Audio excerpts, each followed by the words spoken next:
March 17th, 1941. 0330 hours. A document marked secret sits in Commander Donald McIntyre's coat pocket, paper still warm against his chest.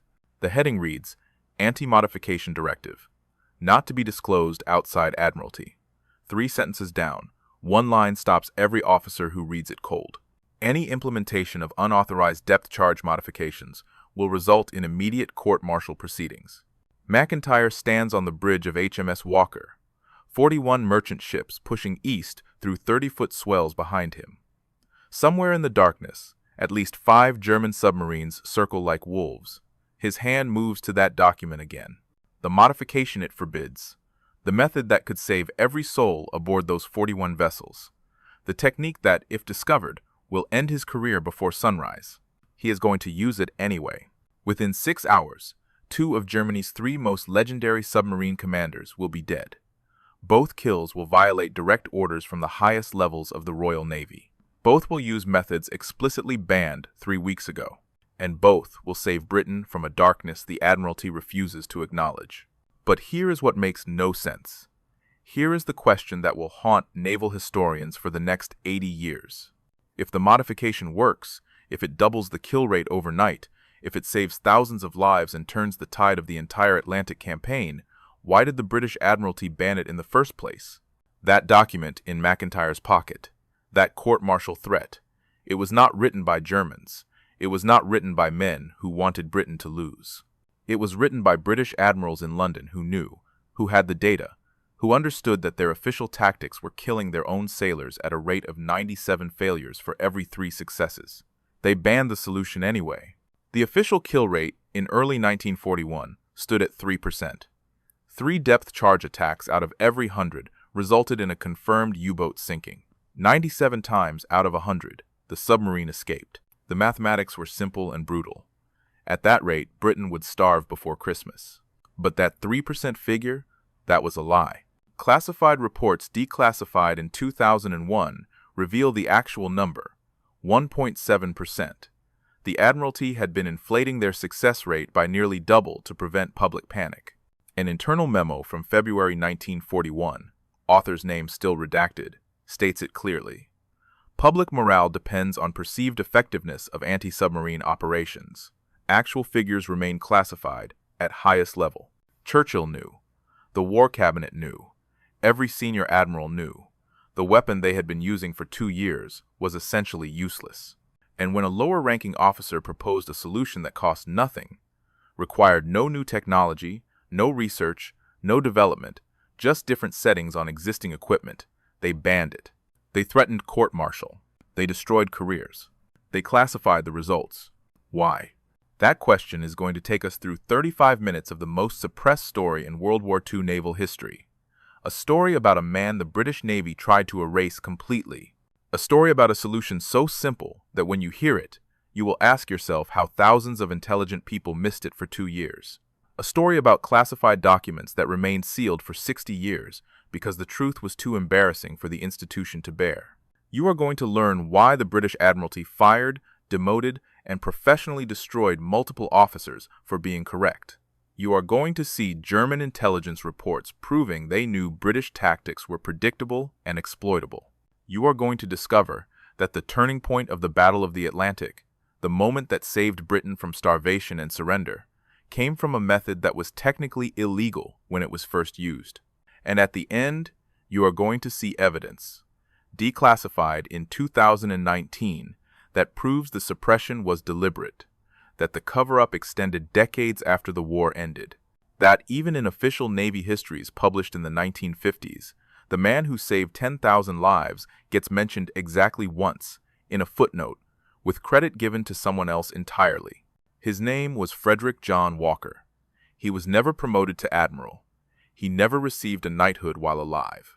He died at 48 years old from what the death certificate calls cerebral thrombosis, but what his medical records, released in 2018, reveal as chronic exhaustion and stress-induced stroke. The Navy worked him 18 months straight with 0 days of leave. Every request for rest was denied. Some historians now believe it was not accident, it was punishment.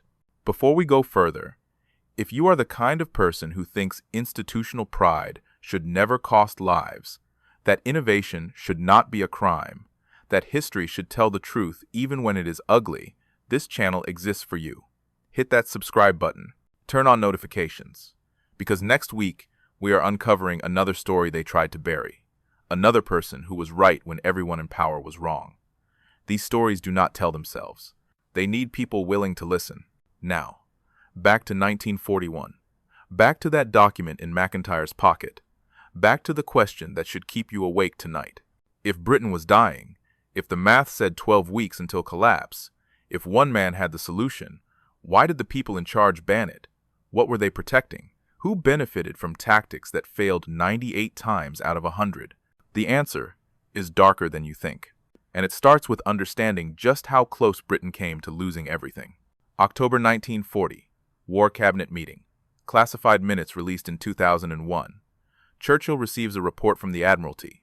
The number at the top of page 3, 12 weeks. That is how long Britain has left before food stockpiles run empty. 12 weeks before the choice becomes surrender or starvation. The public knew nothing. Newspapers reported shipping losses as regrettable but manageable. Radio broadcasts praised the courage of merchant sailors, without mentioning that their average life expectancy was 4 voyages. 4 trips across the Atlantic before the odds caught up with you. 4 chances before a torpedo found your ship in the dark.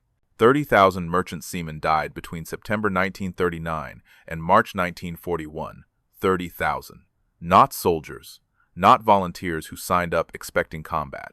Men who hauled food and fuel and ammunition, because Britain was an island that imported 60 million tons of supplies every year to survive. The German U-boats were winning by mathematics. In 1940 alone, 471 Allied vessels went down, 2.5 million tons. The submarines destroyed ships faster than British shipyards could build replacements. Every month, the gap widened. Every month, Britain's supply cushion shrank. But here is what makes it worse. Britain had the technology to fight back. Sonar existed.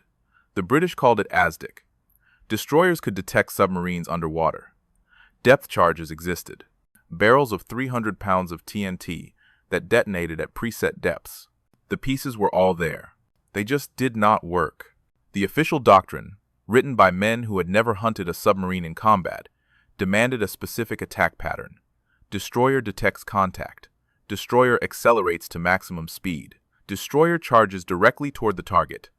Destroyer passes overhead. Destroyer rolls depth charges off the stern in a diamond pattern preset to explode at 150 feet and 300 feet. Simple, clean, geometric, completely useless. Problem 1. The moment a destroyer began its high-speed attack run, ASDIC lost contact. The sonar beam could not maintain lock during the violent acceleration and wake turbulence. Captains were dropping depth charges blind, hoping the submarine had not turned, dived, or changed speed in the 30 seconds between last contact and weapon release. 30 seconds. In 30 seconds, a submarine traveling at 7 knots moves 350 feet. A hard turn puts it 200 feet off the predicted track. The carefully calculated diamond pattern explodes in empty water, while the U-boat slips away untouched. Problem 2. Those depth settings. 150 feet and 300 feet. Those numbers came from World War I, when submarines could dive to maybe 200 feet maximum before their hulls collapsed. But the Type 7 U-boats, prowling the Atlantic in 1941, could reach 750 feet. German commanders learned the simplest evasion tactic imaginable. When you hear destroyer propellers, dive deep, go below the engagement zone, wait it out. The British kept dropping charges at depths German submarines had not occupied in 2 years. Problem 3. The diamond pattern assumed submarines traveled in straight lines. They did not. The instant a U-boat went deep, the commander executed radical maneuvers, turning, diving, rising, zigzagging. The geometric precision of the diamond pattern became irrelevant when the target refused to cooperate with British assumptions about how submarines should behave. Between September 1939 and early 1941, Western Approaches Command prosecuted 174 confirmed U-boat contacts. They achieved 5 kills. That is 2.9%, but even that number was generous. It counted probable kills, where oil slicks appeared but no wreckage was recovered. The actual confirmed beyond doubt number was lower. Meanwhile, German submarine production was accelerating. By early 1941, U-boats were being constructed faster than the Allies could sink them. The ratio was 4-1. 4 new submarines launched for every 1 confirmed kill.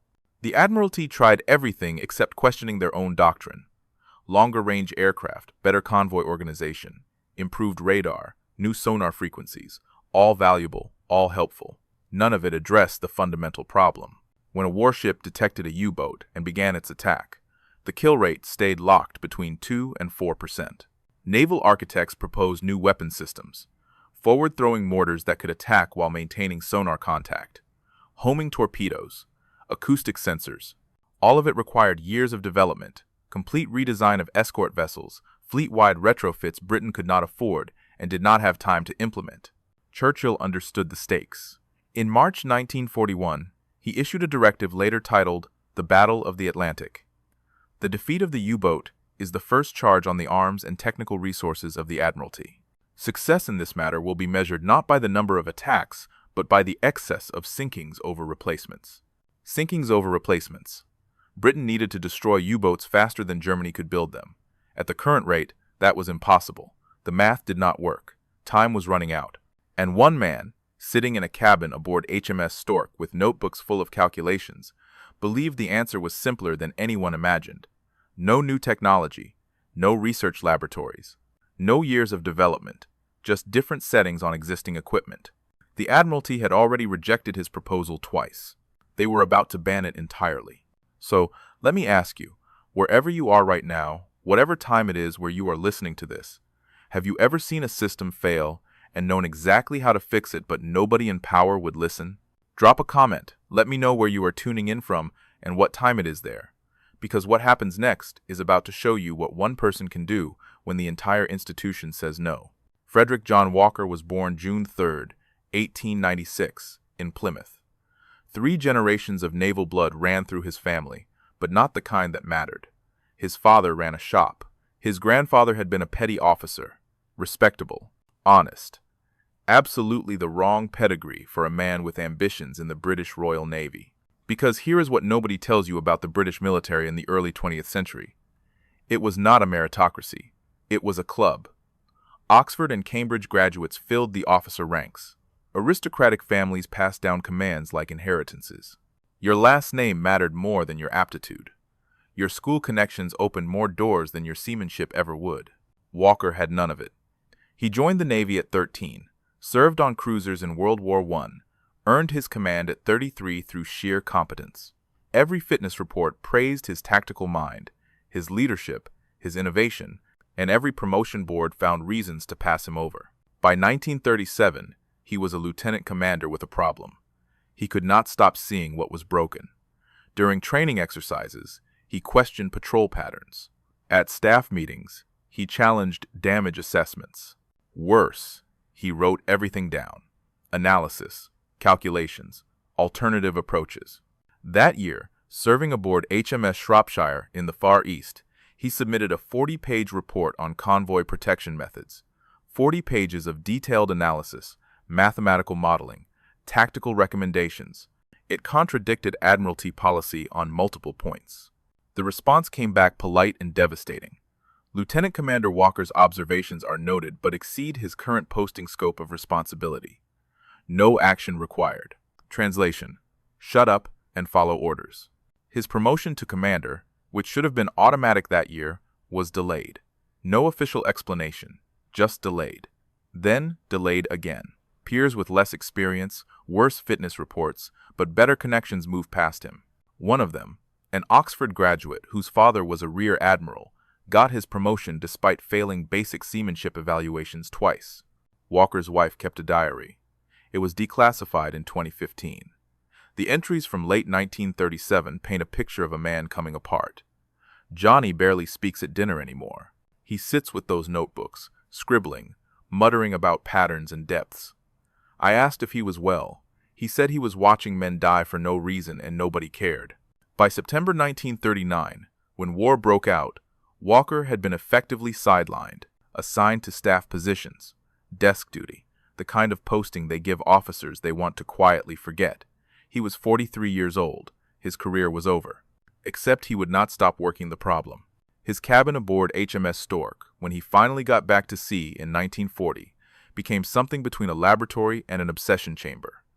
400 pages of calculations, diagrams of blast radii, equations modeling shock wave propagation through water at different depths.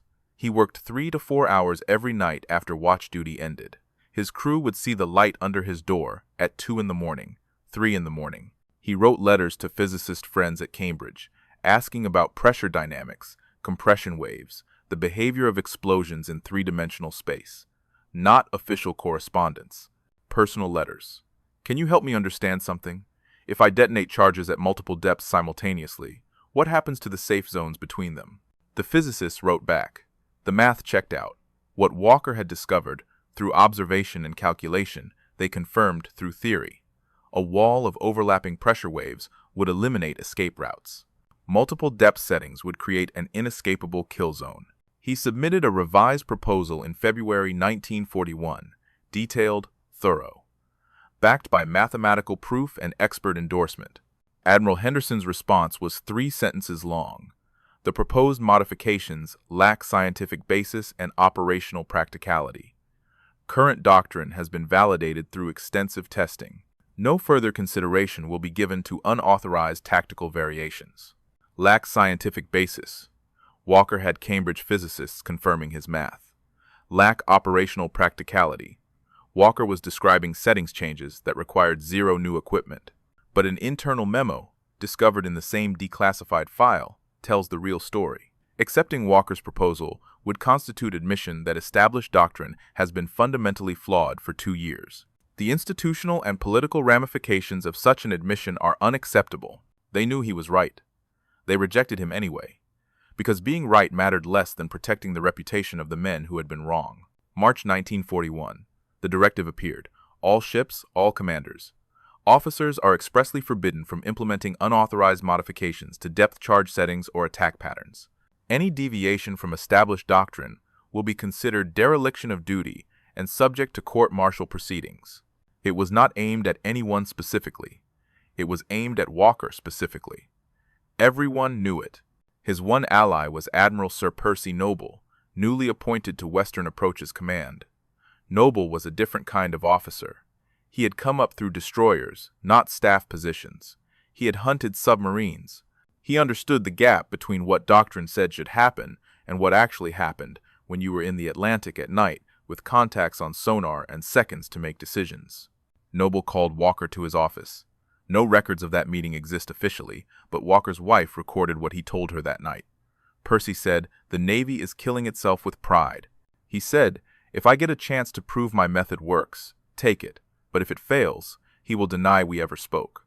He is risking his career to give me one chance." One chance. That was all Walker needed. The question was whether he would sacrifice everything, his rank, his pension, his family's future, on the possibility that he was right and the entire British Admiralty establishment was catastrophically wrong. Most men in that position choose safety, choose silence, choose career survival over principle. Walker was not most men. December 1940. Walker is analyzing wreckage. Not from his own kill, he has not achieved one yet, but from a rare, successful attack by another destroyer. The U-boat hull was recovered partially intact, towed to port, examined by naval engineers who measured the damage and filed their reports and moved on. Walker studied those reports differently. He was looking at the blast patterns, the way the metal had crumpled, the pressure signatures at different points on the hull, and he saw something nobody else noticed. The fatal damage was not at 150 feet or 300 feet, the standard settings. It was at 220 feet, right in the gap between the 2 preset depths. The U-boat had been diving through the safe zone when a depth charge, apparently set incorrectly by accident, detonated exactly where no charge was supposed to be. The mistake had created the kill. That realization unlocked everything. The problem was not that depth charges were ineffective. The problem was how they were being used. Imagine trying to catch a fish by throwing a net at 2 specific depths while the fish swims freely everywhere else. You are not creating a trap. You are creating gaps. What if instead of 2 depths, you used 4 or 5? What if you staggered them so there was no safe zone to dive through? Not a point attack. A wall. Walker pulled out his notebooks and started calculating. The math was not complicated. That was the beautiful part. It was just different thinking. Take the same depth charges. Use the same ship. The same equipment. Just change the settings to 50 feet, 150 feet, 300 feet, 500 feet. Stagger the release timing by 3 seconds so they spread along the submarine's projected path. The overlapping pressure waves would create something new, not individual explosions with safe spaces between them, a zone of continuous destructive force. Like the difference between throwing 5 punches with gaps between them versus throwing 5 punches that flow into each other without pause.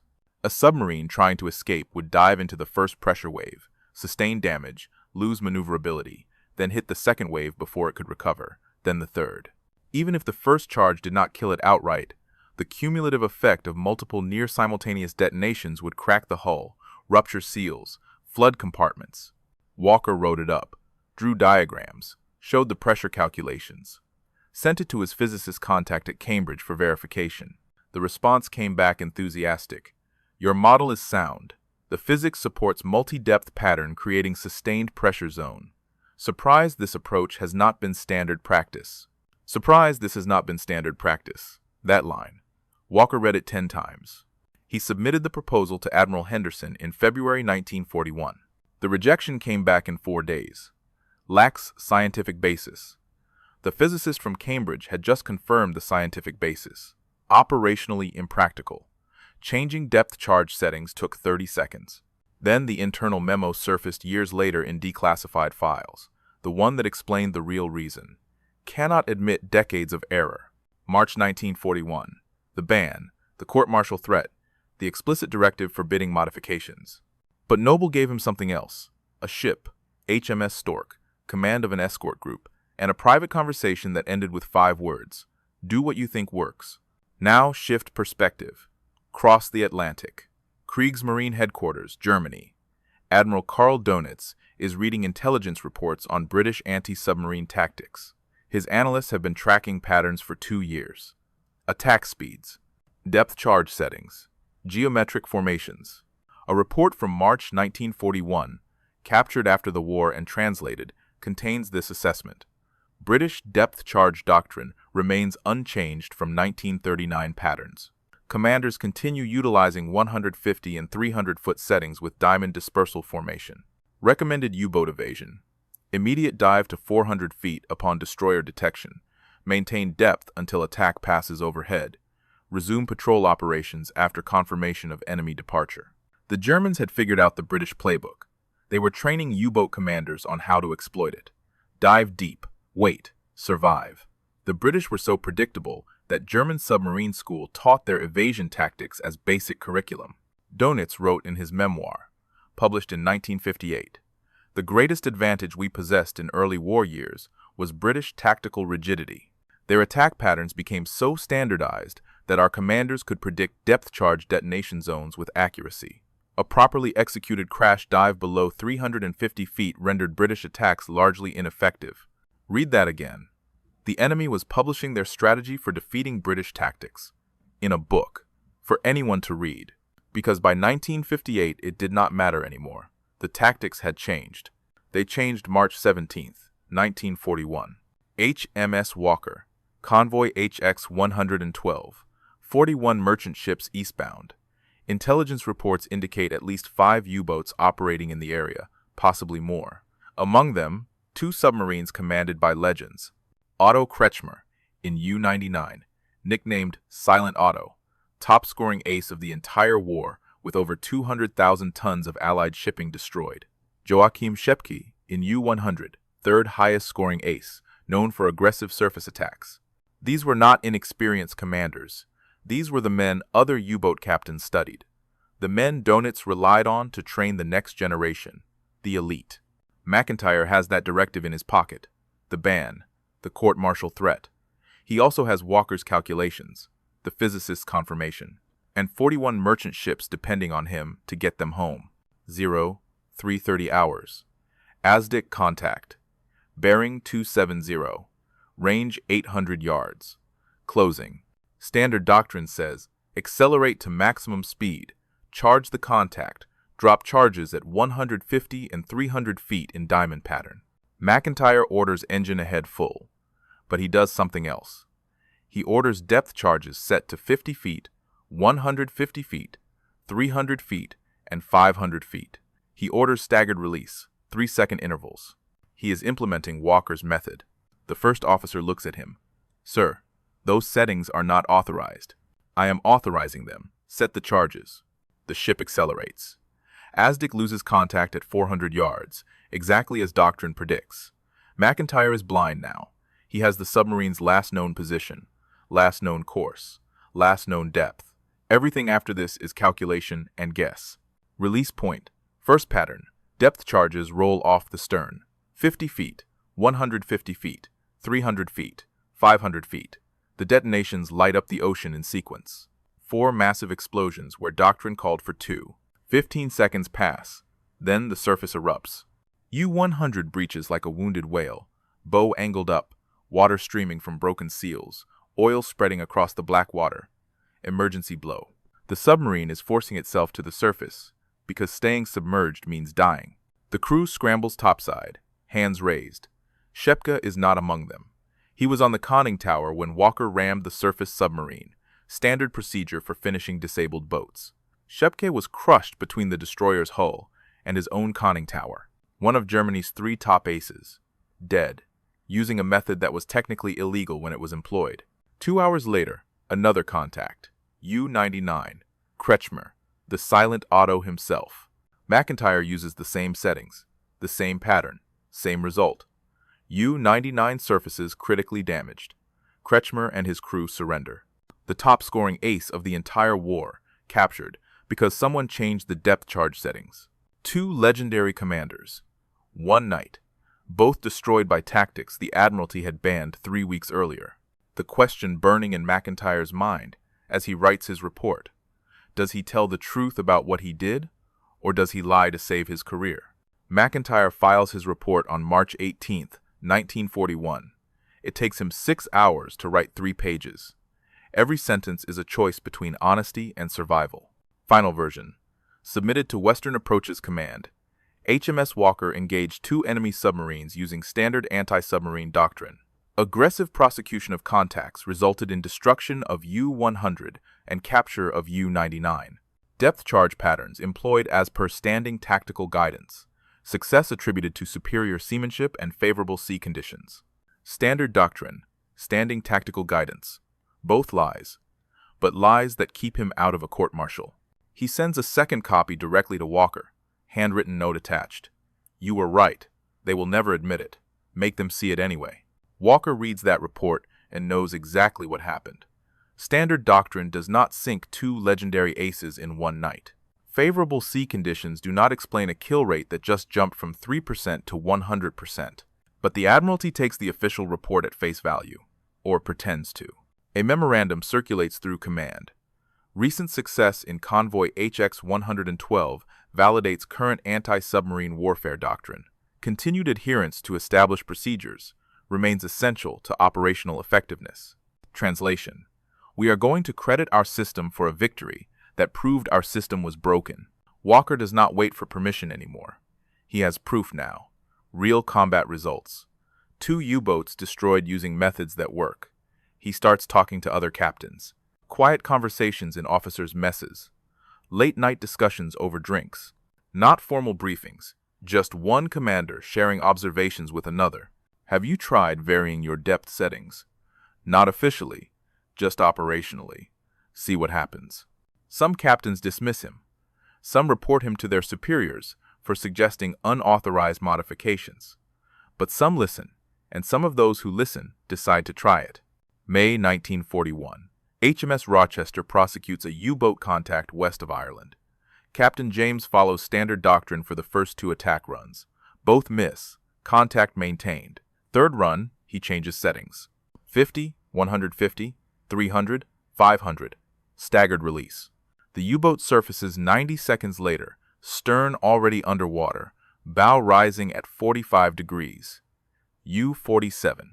Another legendary boat. Gunther Prien commanding. Prion, who penetrated Scapa Flow in 1939 and sank HMS Royal Oak at anchor. Prion, who became a national hero in Germany. Prion, who surfaces with his submarine flooding and no way to save it. U-47 goes down with all hands. Prion dies, another ace, another impossible kill. Captain James files his report. Standard depth charge attack resulted in destruction of enemy submarine. He does not mention the settings. Neither does anyone else who starts using Walker's method. They are all lying in their reports now, all of them. An entire underground network of officers implementing unauthorized tactics and reporting them as standard procedure. Because the alternative is admitting they disobeyed direct orders. And if one captain admits it, the Admiralty has to investigate. And if they investigate, they discover the modifications work. And if they discover the modifications work, they have to explain why they banned them in the first place. So everyone lies. The reports say standard doctrine. The results say something else entirely. June 1941. Admiralty statisticians notice an anomaly. Kill rates are climbing. Not dramatically, but consistently. January through March averaged 3.4%. April through June is averaging 6.2%. Someone asks the obvious question, what changed? An investigation begins. Quietly, reviewing after-action reports from successful attacks, looking for patterns. And they find one. Ships under certain commanders, Walker's known associates, are achieving kills at rates 3 times higher than fleet average. The investigators' report, classified until 2006, contains this paragraph. Analysis of successful engagements suggests unauthorized tactical modifications may be occurring across multiple vessels. Recommend immediate inquiry to determine extent of non-compliance with established doctrine. Non-compliance. They are winning, and the Admiralty is investigating them for non-compliance. But before the investigation can proceed, Noble intervenes. He is Western Approach's commander now. The investigation crosses his desk. He reads it. Then he writes across the top in red ink. Investigation suspended pending operational review. Current kill rate trends deemed satisfactory. No further action recommended at this time. He kills the investigation. Then he sends a memo to all escort commanders. Tactical Memorandum 114, July 1941. All escort commanders are authorized to implement variable depth charge settings as tactical situation warrants. Commanders retain discretion to modify standard patterns based on contact characteristics, sea conditions, and operational judgment. Read that carefully. He is not ordering them to use Walker's method. He is not officially approving it. He is simply authorizing commanders to use their judgment, which means if they use Walker's settings and succeed, it was good judgment. If they fail, it was poor judgment. The Admiralty never officially endorsed anything. Plausible deniability for everyone. The memo never mentions Walker by name, never credits his research, never acknowledges the 2-year fight to get anyone to listen. It just quietly opens the door that had been officially locked. Kill rates respond immediately. July through December, 1941, 289 attacks, 22 confirmed kills, 7.6%, more than double the pre-modification rate. But watch what happens in the official histories. The 1945 Royal Navy analysis of the Battle of the Atlantic credits the improved kill rate to enhanced ASDIC technology, improved crew training, and refined tactical doctrine developed by Admiralty Research Divisions. Admiralty Research Divisions. Walker's name appears nowhere. The actual innovation, depth charge modification, gets one sentence. Variable depth settings were introduced to address changing operational conditions. Introduced by whom? The text does not say. Meanwhile, across the Atlantic, German Naval Command is panicking.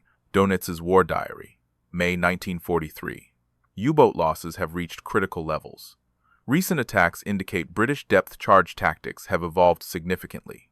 Boats report charges detonating at multiple depths simultaneously, preventing standard evasion protocols. Current doctrine may be inadequate. July 1943. Intercepted message from U-boat command to all boats at sea. Urgent. British destroyers employing new attack patterns. Conventional crash dive no longer effective. Upon detection, execute immediate deep dive to maximum safe depth. Maintain silent running minimum 45 minutes. Multiple depth settings confirmed. Shallow evasion compromised. They figured it out. The British changed tactics. And the change forced German submarines to abandon their primary advantage, shallow depth evasion, and retreat to depths where they lost speed, maneuverability, and offensive capability. One change: variable depth settings. It rewrote how submarine warfare worked. May 1943 becomes known as Black May in German naval history. 41 U-boats lost in 31 days, the highest monthly loss rate of the entire war. Dönitz withdraws his submarines from the North Atlantic entirely. The immediate threat to British supply lines ends. The Battle of the Atlantic, the campaign Churchill called the only thing that ever truly frightened him, turns on that moment. And the man whose calculations made it possible never receives official credit. Not in 1943. Not in 1945 when the war ends. Not ever. July 9th, 1944. Liverpool Naval Hospital. Frederick John Walker dies of cerebral thrombosis. The death certificate lists it as natural causes. He was 48 years old. His medical records, released in 2018 under 75-year declassification protocols, tell a different story. Chronic exhaustion, severe hypertension, stress-induced vascular damage. The attending physician's notes from his final admission. Patient has been at sea continuously for 18 months without leave. Multiple requests for rest denied by command. Physical and mental deterioration consistent with prolonged extreme stress. Prognosis poor. 18 months. 0 days off. Every request for leave denied. His wife testified later in a 1952 interview that was classified until 2003. They worked him to death. Johnny requested leave 6 times in his final year. Each time the Admiralty said his presence was operationally essential. Essential. They could not spare him for 1 week. But when he died, they replaced him within 48 hours. He was essential until he was inconvenient. Some historians now argue it was not negligence, it was punishment. Walker had proven the Admiralty wrong, had forced them to adopt his methods while refusing to credit him publicly, had created an underground network of officers who trusted his judgment over official doctrine. Men like that do not advance in institutional hierarchies. They get managed, controlled, and sometimes they get eliminated through plausibly deniable means. You cannot court-martial a man for being right, but you can deny him rest until his body fails. His funeral drew thousands. Crew members from every ship he commanded, merchant sailors whose convoys he protected, ordinary people who understood that Walker's innovations had saved lives even if the Navy refused to say so publicly. Churchill sent a telegram. Captain Walker was one of the outstanding commanders in the Battle of the Atlantic. His record of U-boat kills is unequaled. The Royal Navy has lost one of its most brilliant officers. Notice what the telegram does not say. It does not mention the tactics, does not mention the innovations, does not mention that Walker's methods became standard fleet procedure. Just praises his record and calls him brilliant, safe, generic, forgettable. He never became an admiral, never received a knighthood while alive, never commanded anything larger than an escort group, despite 20 confirmed U-boat kills. Despite pioneering the tactics that turned the Battle of the Atlantic, despite saving an estimated 10 to 15,000 lives.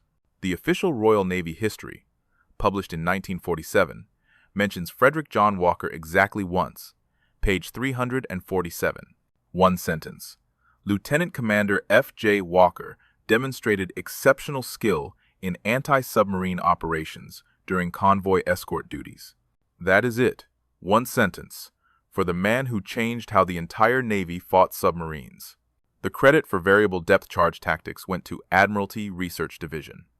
The innovation was described as systematic analysis of engagement data, leading to refined tactical doctrine.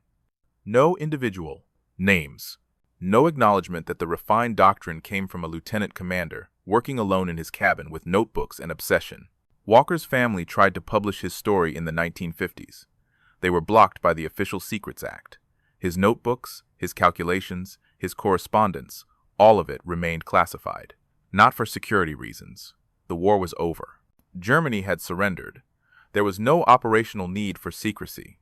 The classification existed to protect institutional reputation. An internal Admiralty memo from 1946, declassified in 2019, states it explicitly. Walker's story remains classified to protect institutional reputation.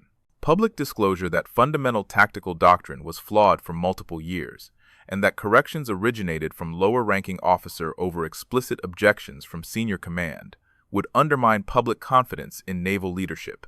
Classification to remain in effect indefinitely. Indefinitely. They were going to bury the truth forever. But 60-year automatic declassification protocols changed that. In 2001, the first documents emerged. Walker's original proposals, the rejection memos, the ban directive, the internal debates about whether to credit him posthumously. Historians started piecing it together, comparing official reports to declassified communications, interviewing surviving crew members before they died, examining German records captured after the war. The German perspective was devastating. Donitz's personal papers, donated to naval archives in the 1970s, contain multiple references to the tactical shift in mid-1941. British depth charge effectiveness increased dramatically, beginning approximately March 1941. Prior to this date, standard evasion protocols remained highly effective. After this date, U-boat losses to depth charge attacks increased by a factor of approximately 2.5. Cause of British tactical evolution remains unclear, but impact is undeniable. March 1941. The exact month Walker's methods were first used in combat. The exact month McIntyre sank U-100 and captured U-99. The Germans noticed immediately. The British Admiralty spent decades pretending nothing had changed. Modern naval warfare still uses Walker's principles. The United States Navy's Anti-Submarine Warfare Manual, current edition, describes multi-depth engagement patterns as standard doctrine. NATO submarine hunting protocols reference Walker patterns by name. When the Royal Navy trains escort commanders today, they study Walker's combat logs as primary instruction material. His tactics are taught at every naval war college in the Western world. But for 60 years, his name was classified. The gravestone in Liverpool carries an inscription chosen by his crew, Captain F.J. Walker, CB, DSO, and 3 bars. He was the best of us. Not chosen by the Admiralty, not approved by official channels. His crew paid for the stone themselves and chose the words that mattered. He was the best of us. Here is what we know now. After all the declassifications, all the released documents, all the evidence that finally emerged, Britain was 12 weeks from collapse in 1940. One man saw the solution. The institution rejected him. He proved them wrong anyway. They used his methods, saved the country, and erased him from history. The question is not, why did they suppress the story? The question is, how many other stories are still suppressed? How many other innovations are classified not for security but for embarrassment? How many other people who were right are still waiting for their 60-year timer to expire? If you think stories like this matter, if you believe history should tell the truth even when institutions do not want it told, then make sure you are subscribed, because next week we are digging into another person they tried to erase, another innovation they tried to bury, another truth that took decades to surface. These stories do not spread themselves.